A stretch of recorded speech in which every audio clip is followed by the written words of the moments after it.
right, hello, listener, and welcome back to another episode of We Read It One Night, a podcast where we talk about the romance novels that make you want to stay up all night reading. And you may recognize the author of the romance novel that we're talking about today and the author that we're talking about today because I listed this book as one of my all-nighters for the first half of 2026, which is Leave and Come Back by Lavanya Lakshmi. Welcome to the podcast. Thank you so much for having me. I was like, when she says we read it one night, is it like, oh, we read it one night, or like we read it in one night? So I love that. That's the distinction that you made. Yeah, it's a little bit of both. Like the title's from like inspired by like It Happened One Night. It Happened One Night. That's what I thought. The primordial rom-com. Yeah. So like it's a little bit like, the books that want to. I'm too old now to like stay up all night reading books anymore. You get like this lack of sleep hangover. It's like, I really don't like it. Yeah. Yeah. It was like when I first got back into romance, again, like tale as old as time during the pandemic, it was like the first week of lockdown, like my book club picked a romance novel. And that was like, I stayed up like all night. Like, I'm so sorry to my job. I was not productive, but yeah, I no longer have the energy to do that. No, that was pandy times. Like it was not all rules were off. But I did tear through Leave and Come Back. Oh, like so a lot. I loved it so much. So I just to kick us off, like what inspired you to write it? Like it's your debut, right? Mm-hmm. So, I don't know if you listen to the Fated Mates podcast, but Sarah McLean always says like debuts are, you kind of like open a vein with them. Yes. And like, that's kind of like the author bearing their soul. So like, what part of your soul did you bear? Yeah, I definitely, I listen to Fated Mates. I like take a lot of lessons from that. And I do really feel like inadvertently a debut novel is always like at least a part of an encapsulation of the author. Like a lot of authors write about careers they've had or like specific experiences that have happened to them as their first novel. And I think it's because, you write what you know a little bit when you're starting out, especially. It makes it a little easier. So I would say that the things that I sort of brought into this was, in general, we have been going through this like phase of retellings, remakes, sort of like and I think a lot of like people are taking their nostalgia, but they're applying like critical thinking and critical lenses through it, which I really like because I think you can love some like a thing that's said in the book often is like you can love something and it can be flawed and you can still love it. Like you can recognize its flaws and love it, and those two things can happen at the same time. And so I think that was also what I was doing a lot with the pop culture that I think like we grew up in, which was of a different era and maybe not so inclusive and not so friendly to different types of people. No matter what, like whether it was like Bollywood in India or Hollywood in America, so I had been doing that for a little while. And then I also kept on seeing like all these retellings come up. There was like I think people were redoing a lot of the rom-coms of the early aughts and tens to like make them a little more again like a little more modern, a little more in line with the way I think we all like sort of have emotional truths these days. And I like love this movie, Dilwale Dulhania Le Jayenge, which the acronym is DDLJ because it's a mouthful for anyone. I love it the way people love, like Titanic, or the way they love that like foundational piece of pop culture. And I'm not the only one. There's like a billion, I think, people who've seen this movie who love it. And I think that's what I came into being like, what if I retold like what has been most influential to me, and what if I could do it in a way that both people who know it are in on it. There's like an if you know, but if you don't know it, you can still kind of come into the story and not feel like you're missing anything by not having seen it or not knowing its significance. And I think that formed the main idea of this hijinks because I love the plot of the movie so much, which is that like two people who are together actually have to pretend not to be together. I call it like fake not dating. Yeah. I was trying to come up with like, I was like, what is this trope called? Like fake strangers I guess, or something. Secret relationship, but it really doesn't get into the whole like pretending not to know someone, which I think is so playful and so fun. And so I knew I wanted to rewrite that. So I think all these ideas of like, that's my favorite movie and I love that plot line. And I really want to tell it in a way that feels more true to like my background and my sort of Mhm. values. And that's how the story came together. Yeah. Yeah. And the story is, when I've described it to people, like I feel like it is sort of equal parts the romance, and also the family dynamics and like healing and grief and like coming together. And, so why did you choose to feature like the family dynamics just as heavily as, the romance? Yeah. You know, when I started writing it, also in the pandemic, also when all bets were off and we were all staying up all Yeah. night doing all sorts of things, I had written it originally more like I think what you would think of as a traditional Mhm. contemporary romance. There was dual POV between Simran and Leo, and it was balanced out much more equally, and it was dual timelines. So Simran's Ah. POV was like the wedding and the current set of events. And then Leo had this sort of past timeline where you find out how they met and how they got together. Mm. And it was a little bit Interesting. more, yeah, it was like more Yeah. love story focused. But when I got my agent, we started talking about sort of when he came to me, he was like, "Hey, I think there's some editorial work we can do on this book that will make it stronger before we go out to publishers." And I was Mhm. all in favor of that, because I'd really written it just like I've never had formal training as a writer, so it was just writing by my own instincts as a storyteller. I'd been Yeah. lucky enough to have some really, really good like dev editors on it, but nothing so as formal as like getting my book published, right? So when we started to like pull at the threads, he kept saying like, I think that the family here needs like, it was always her Mhm. wound, but it needed to be expanded upon a bit more. And what I was finding as I was reading was that like that past timeline where you find out how they get together was very lovely and very sweet, but it was also like had no tension to it because you knew they were together from the rest, for the Yeah. rest of the book. So it was like it almost felt like weird little interludes between the actual story, which is Mhm. how I then shifted it over into like putting it into this 2 week period, removing Leo's POV from anything before the wedding and just sort of Mhm. setting it in this like crucible of this wedding.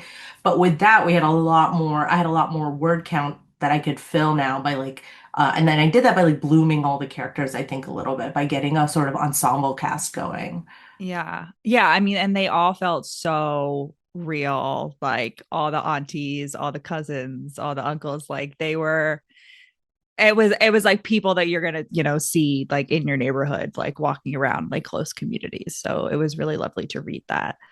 Thanks for saying that. I think, yeah, when I was started to do that, my sort of like motto in my head was that all of them should feel like they wandered out of being the main character of their story and just like in this Mm. story, they're side characters, but somewhere else, either in the past or the future, they've also been the main characters of their own story. So they have like fully realized wants and arcs and lives outside of this. And so family, like looking at it from like the romance lens, like obviously family is a huge through line throughout romance, like even if you don't feature it sort of as heavily as you do, like nobody Mhm. had there's if you have a couple, no one has like all four parents in a healthy relationship with them, like they're either dead or like terrible or Yeah. something. That's Like not a family is story. like, Yeah. yeah, family is like such like a through line, both like as like the core wound, but then also, like we have these like sweeping historical series that are all about a family and all about like Mhm. dynasty. And then we have like mafia, which is also another, and like found family is like really big. And I feel like Leave and Come Back plays with that, like follows in the tradition of like the romance greats as well, but also offers this really fresh non-Western perspective. I feel like all the romance greats are very, American and British. So like what did you feel like as you were writing, as you were doing these edits to like flesh out the wedding storyline and the family storyline? Was there any like particular things that you were like, I have to include like this aspect or Yeah, I think once I knew that it was going to be set at the wedding, I knew that I wanted to highlight the cultural aspects of the wedding and the traditions. Um, I think Indian weddings, like if you've been to one, if you've not been to one, they kind of are very fascinating. You know, they're these multiple event, long, like week long, if not longer, sort of things. They're sort of legendary for how involved and how alive and chaotic they are. And so I was like, okay, I want, if I'm going to set it at an Indian wedding, like I want to make sure that I am like epitomizing that to the maximum, that I'm using this place of joy and celebration, but also like a very much a forced proximity situation, because of how the weddings work, where families are often staying under the same roof in like in Indian cultures or in South Asian families. You know, there's a lot more physical closeness, I think, and that's just sort of like a that's generally a cultural thing, I think. And so I loved that idea that she would have to go back to the house where the wedding was happening. And she would, and like, there's just no escape from this place. When I was writing it, the idea of like Ayer House, which is her aunt's house that she returns to, it had to feel kind of like this like little country unto itself, like that she was Yeah. going back to. And so the cultural aspects, once I realized that I wanted the wedding stuff, and I was kind of working out how to again make sure that like if you knew it, you didn't feel like it was being explained to you and it didn't feel unnatural for the characters. But if you didn't know it, you also didn't feel like you were in the dark. There was like, I was always very aware of trying to maintain that balance. It was important to me. And I think Mhm. Leo is sort of the like, odd man out served as a great way for some of these things to sort of be introduced, in a way Mhm. that characters whose culture it is would like never explain it to each other. Right. Yeah. Like, listen, I got a great chai recipe out of the Yeah, book. exactly. So, And you got a great like don't do this with the chai recipe. right. So yeah. Yeah, exactly. So it was that like it worked out very well that that dynamic played out. And then the other thing I wanted to very deliberately work in was the language. I come from a multilingual family. It's quite natural to us. Sometimes we don't even notice that we're switching in and out of words. Sometimes I'll be talking to a friend and I'll realize that I don't know the English word for like a vegetable or something because it's only something I've ever, like had my mom talk to Yeah. me about in Hindi or Tamil. I don't, yeah, and that's not exclusive to, South Asian or Indian families. There's so many cultures and so many different types of families who have this sort of either they speak in multiple languages or they have this kind of language of their own. And I think any outsider Yeah. always has to learn it, even if it's just in English. Like they have to learn the sort of traditions and um, like acceptable behaviors when you're in that Yeah. household, whether it's a family of a different culture or not. And so I loved the idea of like actually making that a very visible barrier by having this language that Leo then has to learn because it serves as like a really nice metaphor of how he has to learn to be in Yeah. this family, is he has to learn how to literally speak their language. Yeah.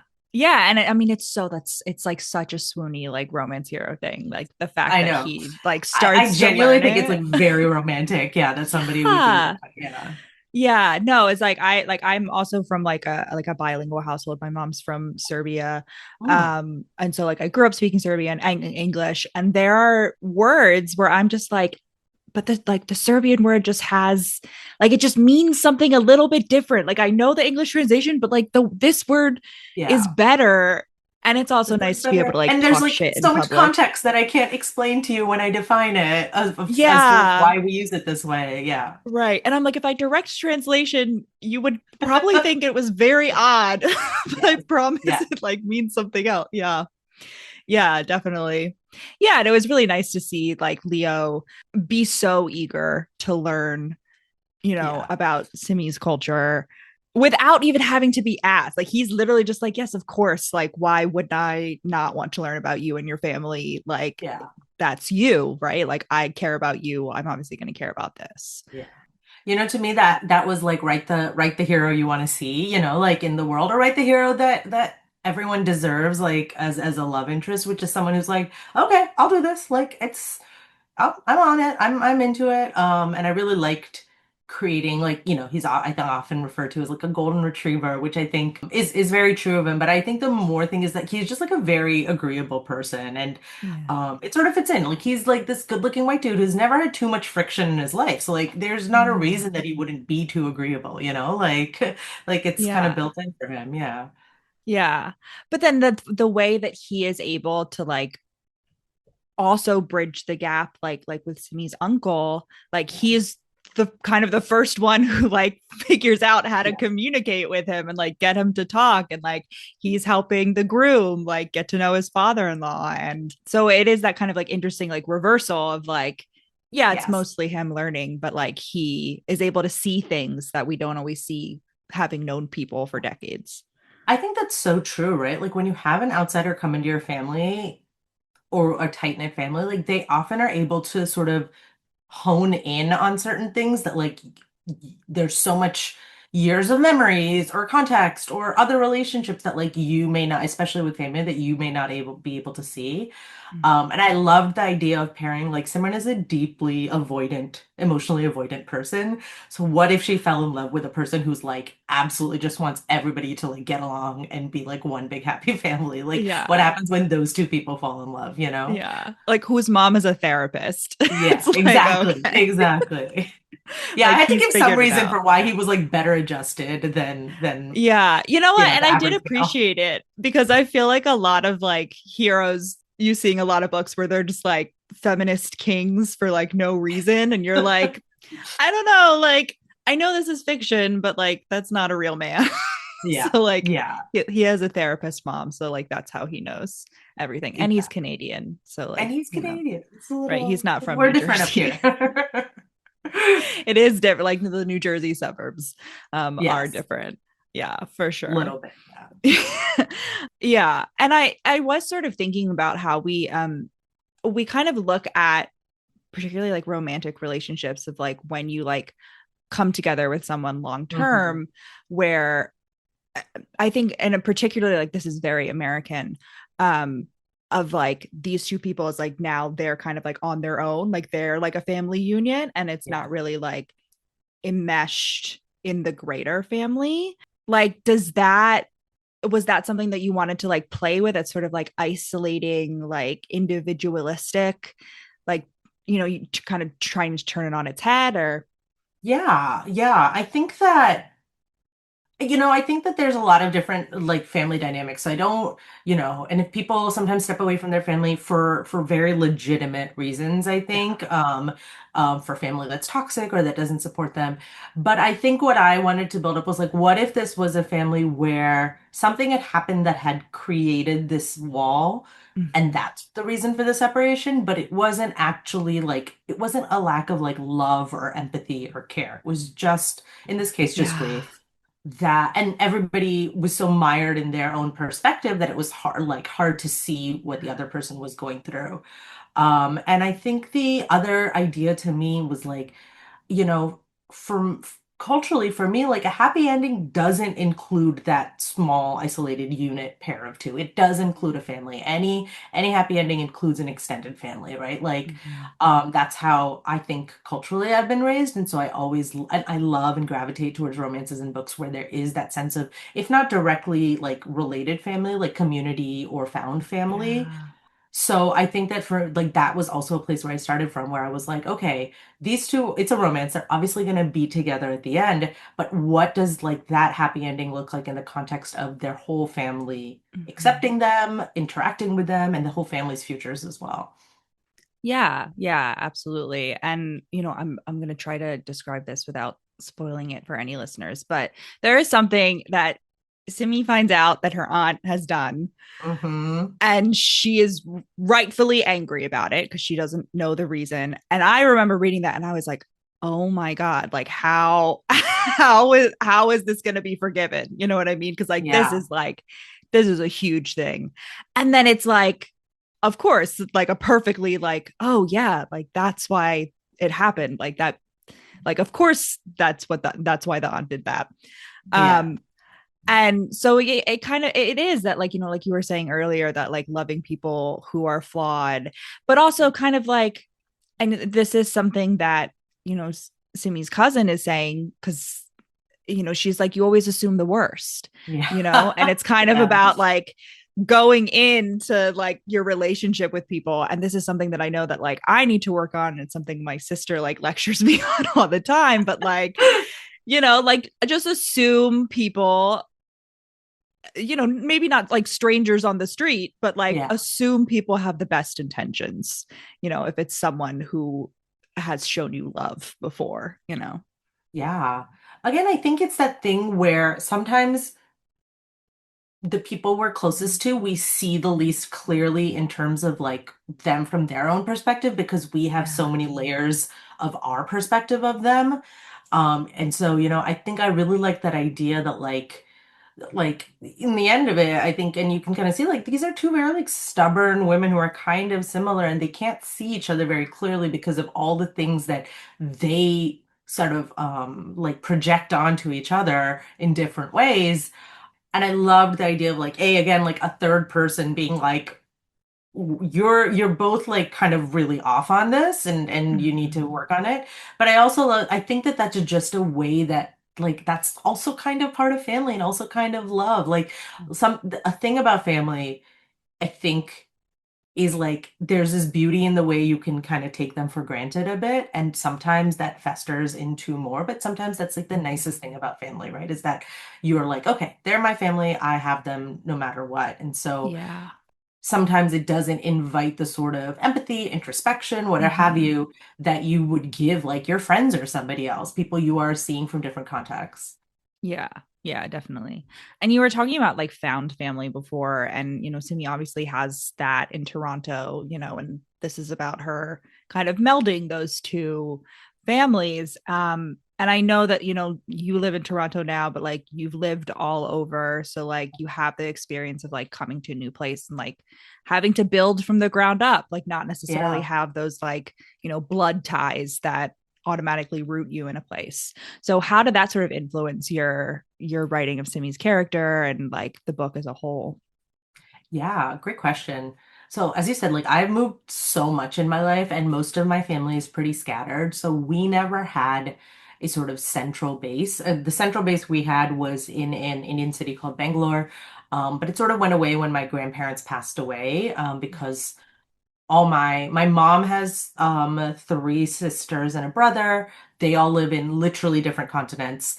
Each of them has one child. So like we're all only children, so we only have this Yeah. layer of cousins. So um but we were never like really close, like physically close to each other or geographically close to each other is maybe the better way to put it. So I loved the idea that Iyer House could become that because that was something Mhm. I never had, but like really loved in family dramas where there was this sort of central home base, if you will, that everybody came back to. And then I really liked the idea that it would actually be a place of like great pain for her. So the place that she kind of belongs to most in the world is also the place that's the most painful for her to return to. Even more so than, she's spent the first 15 years of her life in India growing up, but like after her parents died, she moved to New Jersey, and this idea of Mhm. like the pain she went through in New Jersey has tainted this idea of home for her. So neither can she go back to the home in India because there's no one left there, but nor can she fully call New Jersey home. So she Mhm. runs away and she tries to make Toronto that home. And she does to an extent. I think there's the ability to have a lot of different types of homes in our lives, but it's never that kind of like anchor that I think she Mhm. really is looking for because that's what the house in New Jersey will always be, where the people who know her the best are. Yeah. Yeah. And, Yeah. just sort of like speaking to her pain, I feel like there's this through line of her, she constantly wants to go back to her parents' house in India, like the house at the end. She spends most of the book being like, I'm going to go back there. Leo and I are going to go back there. Yeah. Like, screw, I'm just here for the wedding. Screw I'll this be place. healed when I go back Right, there. right, exactly.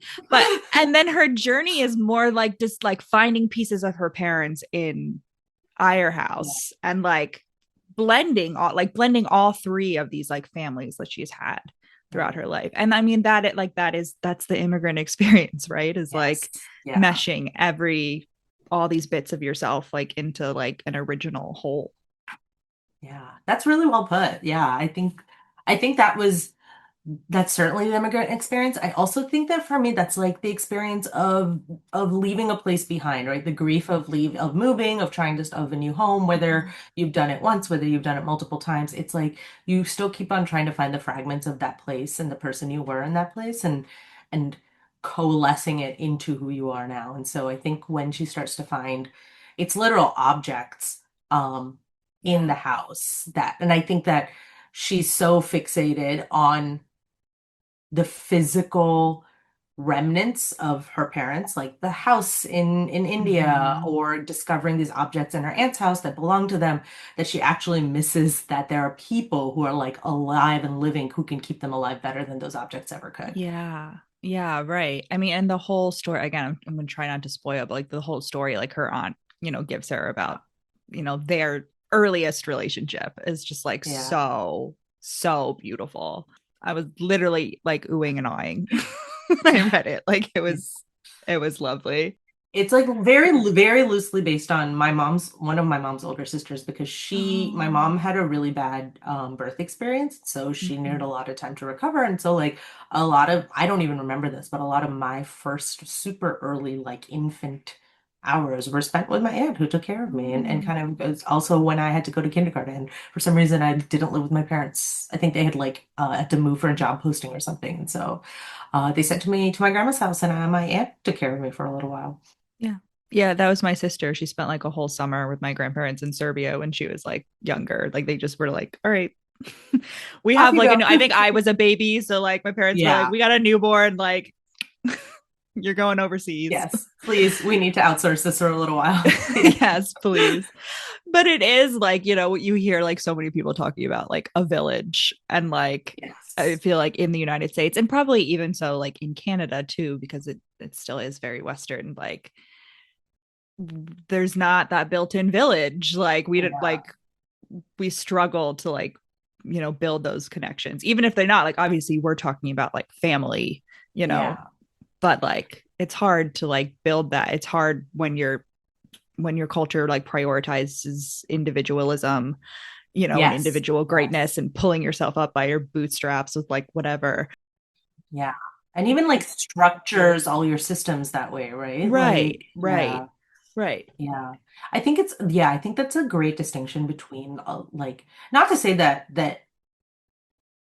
like, in India and stuff it's completely unlike that. There are people who also do that, and I think here there's also people who build those sort of cultural villages. Yeah. I think it's also interesting because it's a generational thing too. Like, our parents as a Mhm. default kind of expected or had that village, sending their children off to relatives to be taken care of for months on end. Like, even if they were very far away, there was this like sense of ties. And I think maybe us as the next generation who's grown up outside of the like cultural roots of those ideas, Mhm.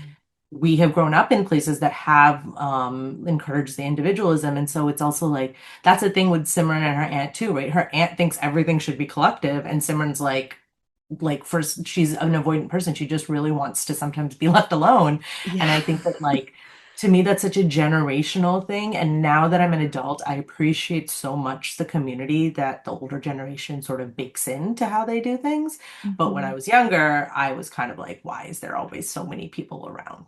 Like, Yeah. Yeah. yeah. As an introvert, I'm like, I would like to leave. But like, even like, I visited Yeah. my grandparents last fall and we went to the like village that my grandma grew up in. And we literally just like walked down a street and she just like knocked on, no warning, like Oh was my just knocking on people's doors, being like, hey, how are you? It's me. Like, and they're like, oh my God, I haven't seen you in 15 years. Like, come in for coffee. Wow. And, and that's the thing, like I cannot No, I imagine. I can't know like imagine that. I don't two talk to of my my condo neighbors. neighbors. Yeah. No, yeah. I know my one neighbors because they're like this elderly Italian couple from like Philly and like they're an Yeah. older generation who like makes the Yeah. point to yeah. Yeah. So you mentioned earlier, I think when you were talking about how this kind of was like originally a rom-com, how we're getting a lot of retellings, right, of Hmm. like kind of classic rom-com, just like classic tropes in Yeah. general, from like a non-Western, like from like a new perspective. And so like just like I guess like general thoughts on like because I feel like that has been a conversation of like, oh, like fake dating is like so tired. I'm so tired of the books. And it's like, no, like you're tired of like Yeah. white cis straight people writing those books, right? So like Yeah. what's sort of your thoughts on like that conversation and like, hopefully where publishing is going? Yes. I have to say, like, I think in this case, I am more pessimistic about publishing as because as like a sort of capitalist function Mhm. and Yeah. storytelling is separate. And I think that something that something that I feel like I've been seeing is that like those two things are growing separate, the Venn diagram of publishing and the stories that people want, or the storytelling traditions, if you will, um used to overlap a lot more, and now they're sort of getting further and further. And I think that's because exactly what you said, like people want to see their own stories. They want to see other people's stories. They want to Yeah. see a variety of stories. And they want to see it in a way that's authentic, that's written by people who've experienced it, that doesn't shy away from like the good and the bad of of the experience. And that is specific to their experience, right? Like you said, Yeah. like you can read a million fake datings, but like if it's if there's something about the character's identity that's slightly different, it's not the same at all. Like it's really not, even though Right. maybe some of the structure of the story is. And I feel like I love that, but I don't necessarily always see publishing going after that, which is a Yeah. little disappointing. Like I do think that there tends to be a little bit more homogeneity in the stories Mm. that get propped up. What I can only hope is that we're on a sort of cycle, or not a cycle, cycle's the wrong word. We're on like a wave, a tidal wave that's pushing us Mm. towards more recognition of who is buying and who's investing in these storytelling. Yeah. Who's your readership? Who are you trying to reach out to? I used to work in publishing for a long time. And Yeah, me so, too. yeah, yeah. So you know better than anyone, like the traditional reader that they always pictured was like a cis white woman in her 30s, between Yeah. 30 and 60, or a male between 40 and 60, or 40 and Yeah. 70. And those were who they were imagining when they were like, who would want to hear this story? And I think it's Yeah. undersold two things. One, it's undersold that those people might also be very interested in other stories, right? Like Yeah. they don't just want to, they might love the similarities or familiarities of Yeah. their tried and true like favorites, but they also, I don't think, are turning away from other stories. I think it's an underestimation to believe they are. But I also think that is now more than ever before from a demographic perspective, like the smallest group of people that you could be thinking of when you're thinking about the scope of a book and who would want to read a book. And so yeah, but I think this idea is like there are stories that you can tell that both people who have that experience will want to read and people who don't have that experience want to read. And I think like this book and your and my conversation is a great example of it, right? Like we ostensibly don't have much in common except that, maybe our like a slight age and our gender, Mhm. but culturally we don't have the same background, but you read a book that was very different than your culture and you found things that you liked about it, like I don't think that I think that there's a lot of readers out there, and sometimes it gets underestimated how much people just look to read to connect, and they will find Yeah. connection that way. It doesn't have to be, the connection isn't about the similarity in your story. The connection is that you're reading someone's story. Yeah. Yeah. And I know, like you said, that emphasized when you were writing, like you didn't want it to feel like anyone who is familiar with the culture is, Yeah. like, yeah, I know, like you don't have to explain all that, whatever, but like it's also accessible to other people. And I think that that is like, I think that sometimes publishing and like even like authors to an extent are kind of like scared of like not Yes. making it an everyman book. And it's like, I'm sure that there are like references and like things that you included in this book that went like right over my head. Yeah. Like I am sure like that happens. I'm sure that happens all the time. I'm sure that even Yeah. happens when I like read books about It people who happens when are I read a sports ostensibly romance. I'm like, I don't know what right. this is. I'm Yeah. like, okay, he hit the ball. Woohoo. Bases loaded. Right. I'm Hey, like, yeah. I don't know what it right. And it's like, but that's an excellent example. Like sports romance is so popular.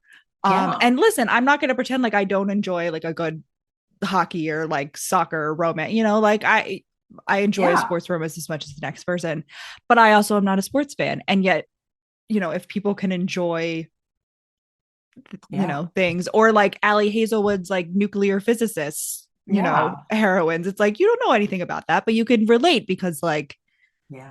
to be human and to fall in love and to experience emotions of grief and family Exactly. ties, like those are universal.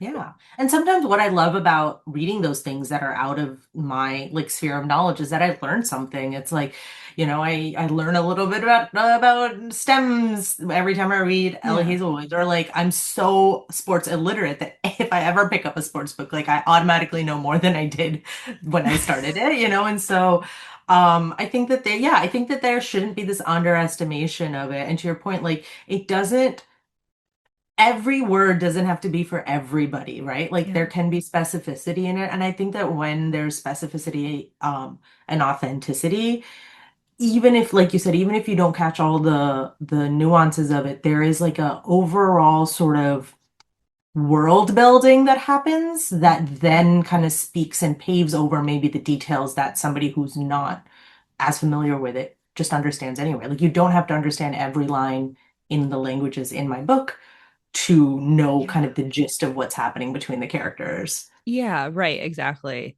And even like on a micro scale, like when you have like different languages, like, in an English language book, like sometimes it'll just be like the translation is like spelled out right afterward. And Yes. sometimes you just kind of have to get it from context. And I'm like, yeah, why don't we just get it from Yeah. context? Like, how the people are reacting. I have to give my publisher, my editors, a lot of credit for that because I went in being very scared to put all that language and not put the safeguards of like, let me explain everything that has been Right. said down to like, like at one point there was some word.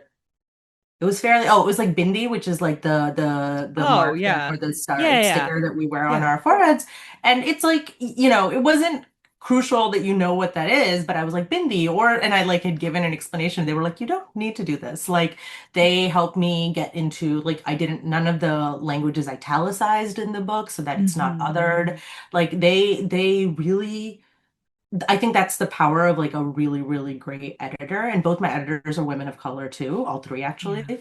And so I think that's what publishing can do at its best, which is like Hmm. guide us towards more authentic storytelling that then gets pushed out to more people and like creates that connection without needing to Yeah. be spoon feeding its readers. Yeah, right. And I mean that's like an adage like for all writers is like, you have to assume a certain level of like intelligence from your reader. You have like Yes. don't assume that your readers are dumb, assume that they're smart. No. Like, I think there's a tendency in particularly traditional publishing because it's so capitalist and like risk Yeah. averse, Yes. to treat readers as more stupid than they actually are. Yeah. And I think that, unintentionally what that does is it brings the baseline down so far that then we're all operating from like a less good storytelling, honestly. Like when you're explaining it to someone, I've been seeing a lot of backlash against like content, streaming content that's clearly Mhm. made for streaming content because I guess there's like Netflix put this rule in where they need a movie to be coherent enough that if someone's on their phone at the same time Yeah. they can follow the plot. So like every 15 minutes, there's like this little bit of exposition to let them know Yeah. where it's at. And like I've been seeing a lot of people being like, I can't get into any of these movies anymore. And I'm like, because of this like need to cater to the Yeah. lowest common denominator, we're actually losing the art of storytelling in some ways. Yeah. I mean, you looked at like, not to, I feel like I bring up heated rivalry in like every other episode, but like No, heated but rivalry is a great example of something that is not really something that you can fully watch and appreciate while being on your yes. phone, right? Like you Yeah. have to like pay attention, and that blew up. So like the desire, the ability to enjoy and promote those kinds of shows is there. You just got to like let readers cook. Yeah, and it always feels like it's coming from like I'm thinking of what the last few shows I really liked, and it was like, The Handmaid's Tale and stuff like that. It feels like when it comes from a reader base, they elevated a tiny bit as opposed to original content. But I hope books continue to remember that too, that there is a reading proficiency in anybody who comes to a book. Yeah. And if it's Yeah. not for them, it's not for them. Like we have to be okay with people stepping away from things that is not for Right. them. Like you Your really point. can just DNF. There are Yeah. millions of books. You can just say that's not for me. It Yeah. doesn't mean it's a Yeah. bad book. It just wasn't for me. Exactly. Yeah. Exactly. But it's hard. And, even just like from the reader side, right? Like Mm. so many people are like, oh, I have to be able to like see myself in the character. And so, like, like I have to be able to self insert in a way. And like, you're kind of like, but what if you just opened yourself Yeah. up to the possibility of like relating to people who aren't like you? Yeah. Consider. I think that also is probably has something to do with the like the side effect of the narcissism of like phones and Yeah. social media and the fact that we like it's everybody should feel like a main character, but we kind of are the main character a little bit of too much. And so I wonder if that like seeps into people's reading. And I will also Mm-hmm. say like it was a thing that I thought about when my book is written in third person present, which is like Mm-hmm. third person is a less common choice for a romance or a family drama like this, and third person present is like an odder combination. Yeah. Um, but I had originally like my first draft was in first POV, and it wasn't self-inserty, but like it read like it was. Do you know what I mean? Like it Yeah. accidentally Yeah. read to like I think of this and I do that, and then when more characters started entering, it just became a better. I just liked it in third person more. I felt like there was a more Mm-hmm. expansive viewpoint that the reader could get than being in this character's head. So to your point, like it's not always like I want to be inside this person's head. Sometimes it's nice to be like, oh, I get to see how badly that person is behaving, or I get to Yeah. like know things before the characters know them, which is a Yeah. thing I love than when authors do in books. Yeah. That is something I miss about like I feel like it's more common in like older romance where you just have like a random scene where like a side character was like, and I looked at those two and they're obviously in love, but they can't Yes. admit it to each other and you're, Yes. just I miss the cackling like Greek along. chorus. Yeah, Yeah. yeah. Like I did have a question. I don't know if you were if there's like a sequel planned, but as a queer woman myself, I was like very excited about Kavi's character. And I was wondering whether she was going to get a book slash a big Indian wedding. I will say I am not queer, so it doesn't feel quite like my Mhm. story to tell. But I wanted to, and I hope you don't care that I'm gonna spoil a little bit. Her story ends open-ended because it felt to me like this was a character who had been sort of like, um, suppressing a lot of herself Mhm. or for a lot of the book. So like to me, the best happy ending that she could get was this like wide open future where anything could happen to her. It wasn't written necessarily with the intentionality of a sequel because I knew that that isn't a perspective that I should write from. But I also got my start writing in fan fiction. So I'm always like, if anybody out there wants to write like Kavita fan fiction, please, you are so welcome to it. I want the happiest of endings for her. I want as many happy Yeah, endings as she can get. She's kind of my favorite. that's great. And my in my head, the way I plotted it out was like it would be a retelling of like a different Bollywood movie, but like put on her story, and that could be really fun. Um, but yeah, I think I chose that ending for her because it felt like Yeah. the most authentic I could do it from my perspective for somebody in her position. Yeah.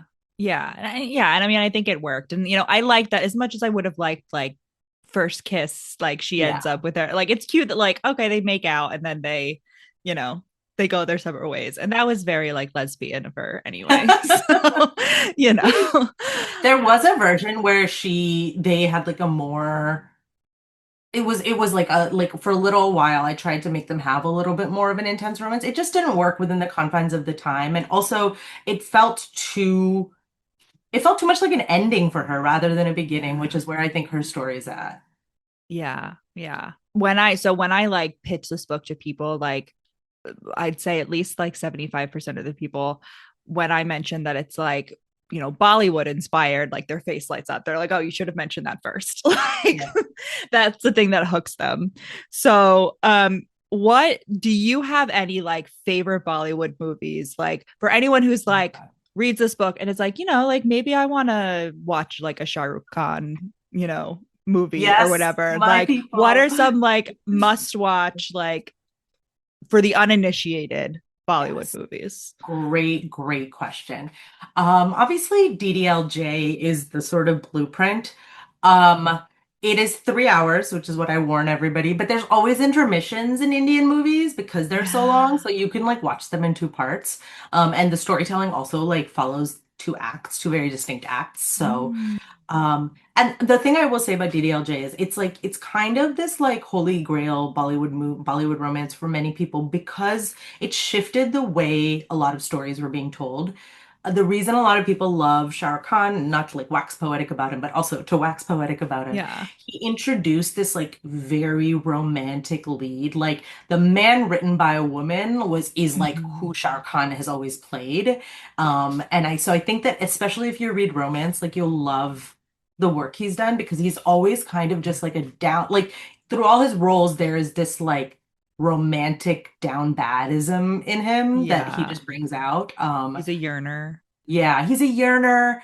He's like he always like when he talks, he's a very famous man. He always talks about his Yeah. roles and he's like, I really like women. Like, and I don't mean that in a weird way. I mean that like I think that they are like really, really great. And so if you see me be romantic on screen, it's because like I deeply respect and like them. Yeah. And I'm like, oh yeah, Yeah. that's a man. Oh, Yeah, exactly. yeah. Like, what more could you ask for, right? You And know, he's so so famous. I'd heard of him before of this book, like yeah. before I read this There book. is like a Like stat that he is actually by population the most famous person on Earth I because wouldn't like be surprised. yes, Like how many I South wouldn't be Asians there surprised. are.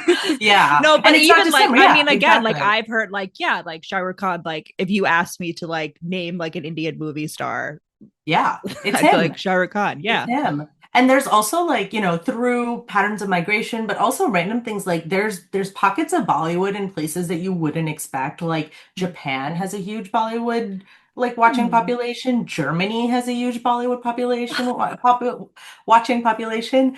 I'll Yeah. never forget when we went to the pyramids. My family and I went to the pyramids in Egypt when I was 18. And there the cab driver was like, India, Shah Rukh Khan? And we were like, yes.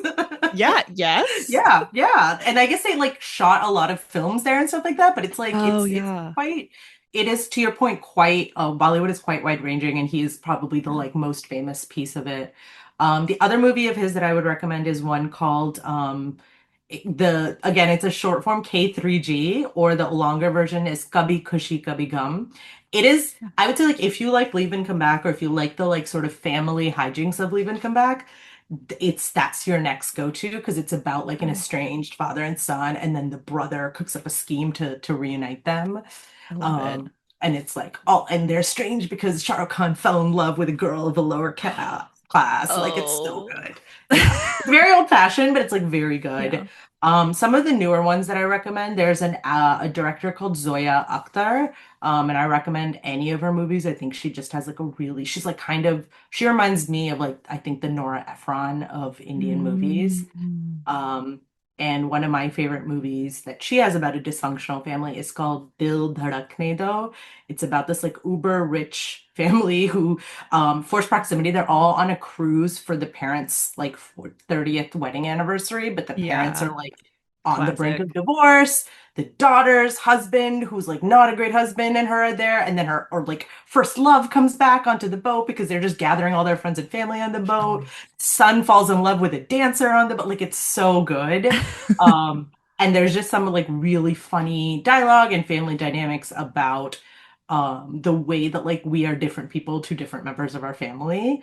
And I Yeah. really love that too. So those would be like two to three places to start. And then I think your algo will just catch up. Yeah, we'll just yeah. Yeah, I'm gonna please have do. to slip that in. Or you Yeah, slip because into my DMs and I will give you a yeah, really long list. yeah. Please, please. I would be so happy to. The only like Bollywood adjacent that I've seen is Bride and Prejudice, which is Oh like yeah. Yeah. Bollywood adjacent, but not It is fully. Yeah, adjacent. It is adjacent. And yeah. I would also say it's not Bollywood, but to me, like Bend It Like Beckham was such a I love defining it. piece of like cultural touchstone for me. I think it was just like for so many of us, I think especially Mhm. I always thought it was South Asian women, but recently I heard it was like a lot of women of color who felt very seen by that movie and felt very represented. And for a long time, she was like the only South Asian heroine that we could point to in, Yeah, like sort of popular cinema. So yeah, very foundational if you want to get into it. And also like has a lot of, I would say you could see a lot of DNA from that movie yeah. in this book. Yeah. Yeah, no, I love Bennett like Beckham. And I'm still a little bit sad that Keira Knightley didn't like wasn't the love interest, but It's early I think that 2000s, so I so need someone to, again, not my story to tell, but I would like die for a retelling of Bend It Like Beckham in sports where they end up together. listener, get on that and send us your Please. draft as Please soon as send us your draft. possible. I will like Please. beta, mentor, whatever Yeah. you need, like anything you need. I think that is, yeah, I think that that's again another story that's like it's aged pretty well, but it Yeah. could use that refresh of like new perspectives too. Yes. Sapphic Bender, like, oh my gosh, Yes. phenomenal. Oh my God. Okay, so do you wanna recommend together any like Yeah. romances with like that you think really highlight family well? Yes. I have a little stack here. Um, Amazing. and some of them are more romancy and some of them are less. So Okay. I will start with like I think two romances that highlight family really well. Um, Book Lovers by Emily Henry, which like I know a lot of Mhm. people have read already, but I think that Yeah. if you haven't, this is her most in my book, there's a term called a rom-com dram because the idea is that it's like romance, comedy, family, and drama, and all those elements interact. And I think that Book Lovers is actually as much of a family drama as it is a romance. Yeah. And then I will also recommend People Watching by Hannah Bonham Young. There's this really lovely, very like sad dynamic. The mother of the female main character has, I believe it's Alzheimer's or early onset dementia in the beginning of the book, and so it's a lot about caretaking for your family, what you're obligated to for your family, but how much like love and obligation intertwine as she's falling in love with this outsider who has a bad relationship with his family. And I Yeah. think it's really nicely juxtaposed. And then the other ones that I'm gonna recommend are all different genres. There's Hello Beautiful by Ann Napolitano, which is a Mhm. very, very, very loose retelling of Little Women. Um, Oh, and it okay. was one of those books that like I think for like consistently for like 2 weeks I like read a chapter and I read a chapter and then all of a sudden I couldn't stop reading it and I was like weeping. And it just sneaks up on you, but I think it's about the changing nature of family, it's about sacrifice of family. I think it's just really wonderfully done. It's about sisterhood too, which I think is a lovely Mm. topic. Another book that I'm actually just started reading, but really like, it's called The Library of Flowers. Oh, that cover is I know. gorgeous. It's by Elsie Chu, who also goes by Lily Chu, and she's written a bunch of romances. But this is Oh sort of more yeah, I women. Yeah. Yeah, she's written a bunch for Audible, and then I think through yeah. Sourcebook she has a bunch. Um, this one is like more of a women's fiction one, but it Mhm. follows a family of women who like have the ability for to make magical perfumes. And then it catches us in the fifth generation of daughter, and she doesn't have the Oh, ability. So she's sort of at odds with her family, and it's all about how that all that history and all that comes together. But it also has like a lot of historical interludes for the women in the generations previous. So oh, it's I just love that. beautifully told, and I think such a cool premise, Yeah, um, and a lovely way to look at family, but through like a magical realism lens. yeah. And then the last one is this book, My Sister the Oh, Serial Killer. I don't know what genre I would put this book in. Fiction, slightly thriller, but like basically it's exactly what the title's about. The yeah. main character's very like golden child sister also happens to murder every man she dates. And then she starts dating the a person that the main character has had a crush on at her workplace Yeah. ever. And like the sister is always cleaning up her messes and stuff like that. It's wry, it's funny, it's about sisterhood, it's about like the roles we have to play for our parents. It's about love. It's also about like dating and men in a really fun way. And it's quite slim, and I would highly recommend the audio if you can listen to it too. I haven't stopped thinking about this one. It's so dark and delicious and fun and also like full of heart at the same time. Yeah. Yeah. Yeah. Yeah, that one's been on my TBR for a while. There's like, yeah.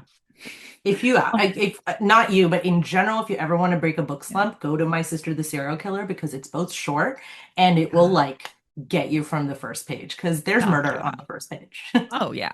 Yeah. Yeah. Perfect. I would expect nothing less. I feel like if you Yes, open a book on my exactly. sister's serial killer and you're like, oh my gosh, someone's been murdered. Maybe. Yeah, exactly. So very different types of family stories, but I think all stories that like capture this essence. What I love is the perspectives on like how differently family can impact our lives. To your point earlier, where Yeah. you were saying, like no character in a book comes without the context of their family, and so I really love Mhm. the different approaches of family in all these books. Yeah. Yeah. I had a few as well. Oh Just my real God, sorry, quick. I just No, no, no, ran no. through mine. You are fine. um, Illusions of Fire by Nisha Sharma, which is like Ooh. fantasy based in like Indian folklore. And this girl is like, she's like the chosen one. I say girl, she's like 19, so it's like new adult. I don't know Mm. whether to Oh, call I her like a love like a new teenager. adult situation. Yeah. Yeah. And she, fights demons and like she's raised by her like aunts who are also like immortal demons. And Ooh. like it's like their relationship and like, her mom was killed by like the demon hunters, like and then Wow. the hero also has complicated relationships with like, one of his like uncles who's like not his like blood uncle, but like, is an uncle. They have like a fraught relationship, but yeah, it was just really like, and also demons and fantasy and like Yeah. magic and you know I remember her saying that it's kind of like Buffy, like it's yeah, Buffy-esque in that like chosen one type of narrative, which I love. yeah, yeah. And then I also had the marriage narrative by Claire Kahn, which is two people have to basically like get fake married. I mean, they get real married, but it's supposed to be temporary because like the guy and I'm so bad with character names, which is why I'm just saying like the hero's family like has a reality television show. um Mm. that he's not on, but like they're like the Kardashians, like basically. Oh, okay. And so like his sister is like pregnant and doesn't want to be pregnant on the television series. So he has to like come take her place. And like they want a whole like wedding storyline. So like they have to pretend to like be in love for the family Mm. and for the television. But obviously, like they fall in love. Marriage of Convenience is like one of my favorite, and I feel Yeah. like least written tropes outside of Mm-hmm. the Regency era, like sort of. Yeah. I feel like you see it way more often in historicals than you see in, which is Yeah. interesting because like divorce is a lot more possible nowadays than it was in the Yeah. agency era. Yeah, maybe that's why, because it's like Yeah. the tension of it. But Right. I feel like I've read a couple. I've Ellie Palmer has one coming up called Marriage with Benefits. That sounds really good. And they get married for healthcare, which is so Classic. relevant. I know people that have gotten Yeah, married for health. Yeah, yeah. definitely. Yeah. But my final one was Cardigan's Christmas Land. It's a series by Mm. Helena Greer. The first one is Seasons of Love. And it's about like a girl and her like cousins, but also like the found family that lives. They inherit a Christmas tree farm from like their like adoptive aunt. And they're all Jewish. Like none of them celebrate Christmas. And it's like each of them like finding love, but it's about like found family and also like struggling with like the legacy, the like complicated legacy their aunt has left behind, Mm. and like how do you reconcile this like idealized person who raised you with like the flawed person she actually was. Oh, ouch. I love that. I love those types of stories. Oh, all those sound good. I wrote all of them down. I can't wait. I haven't read any of them surprisingly, so I can't wait. Yeah. Yeah, no, and there's so like I'm so excited to read the Lily Chu one. Yeah. Because that sounds so amazing. All right. Any final thoughts on family, Bollywood, No, just I've yapped broadly so much. I feel like I've talked so much. clothing? All right. So listeners, you can get Leave and Come Back Now wherever you buy your books. And where can they find you after this episode? Amazing. Mostly on Instagram, at lavanya.lakshmi.writes. Um, sometimes also on Threads, because I am currently drafting, so Instagram is too distracting, so I go on Threads instead Fair and then just enough. rant about And drafting. that's not distracting. No, it's I'll just like write a rant about drafting and leave and then come back to all the responses. So it's Yeah. like it's a little less it's more cathartic. Mm-hmm. Or that Gotcha. infinite scroll on Instagram really gets me.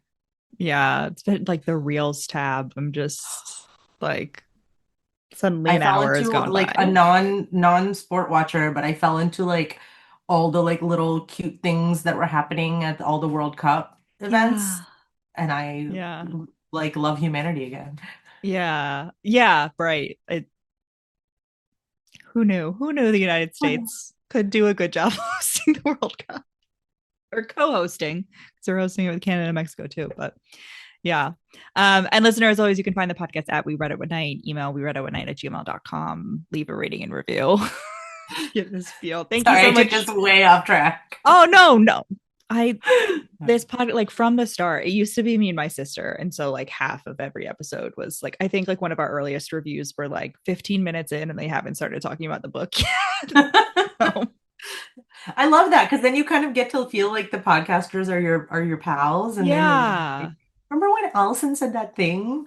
Yeah. The like weird, yeah. I prefer that like as a podcast. Like I prefer to like I like listening to banter too. So but thank you so much for coming on. I'll let you Thank you so much go. for having me. This was wonderful. Yeah. All right. Godspeed, comrades.